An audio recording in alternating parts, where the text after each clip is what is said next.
Hello, Super Coyotes. This is Mrs. Little Gardener introducing your Tuesday Tuck-In story, read to you by Mrs. Fresh. The Most Magnificent Thing. Written and illustrated by Ashley Spires. This is a regular girl and her best friend in the whole wide world. They do all kinds of things together. They race, they eat, they explore, they relax. She makes things, he unmakes things. One day, the girl has a wonderful idea. She is going to make the most magnificent thing. She knows just how it will look. She knows just how it will work. All she has to do is make it, and she makes things all the time. Easy peasy. First, she hires an assistant. Next, they gather their supplies. They set up somewhere out of the way and get to work. The girl tinkers and hammers and measures, while her assistant pounces and growls and chews. When she is finished, she steps back to admire her work. She walks around one side. Her assistant examines the other side. It doesn't look right. Her assistant picks it up and gives it a shake. It doesn't feel right either. They are shocked to discover that the thing isn't magnificent or good. It isn't even kind of sort of okay. It is all wrong. The girl tosses it aside and gives it another go. She smooths and wrenches and fiddles. Her assistant circles and tugs and wags.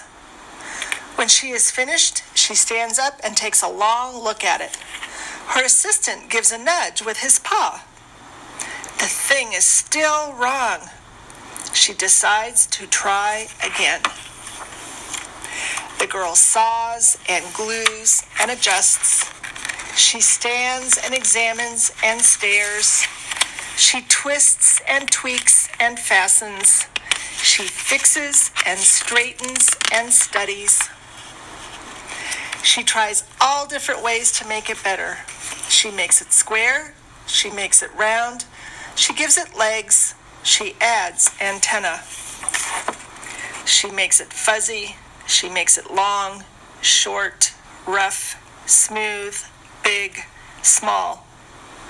One even smells of stinky cheese, but none of them are magnificent. Her hard work attracts a few admirers, but they don't understand. They can't see the magnificent thing she has in her mind. She gets mad. The angrier she gets, the faster she works. She smashes pieces into shapes. She jams parts together. She pummels the little bits in. Her hands feel too big to work, and her brain is too full of all the not right things. If only the thing would just work. Crunch. The pain starts in her finger. It rushes up to her brain, and she explodes. It is not her finest moment. I am no good at this. I quit. Her assistant suggests a walk. It's not much help at first, but before long, she starts to feel different. Bit by bit, the mad gets pushed out of her head.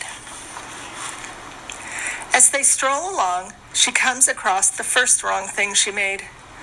The bad feelings are about to start all over again. And then she notices something surprising. There are some parts of the wrong things that are really quite right. The bolts on one, the shape of another, the wheel-to-seat ratio of the next. There are all sorts of parts that she likes. By the time she reaches the end of the trail, she finally knows how to make the thing magnificent. She gets to work. She works carefully and slowly, tinkering, hammering, twisting, fiddling, gluing, painting. The afternoon fades into evening. Finally, she finishes. She alerts her assistant. The pair take a good long look. It leans a little to the left. It's a bit heavier than expected. The color could use a bit of work too, but it's just what she wanted. They climb aboard and take it for a spin. They are not disappointed. It really is the most magnificent thing.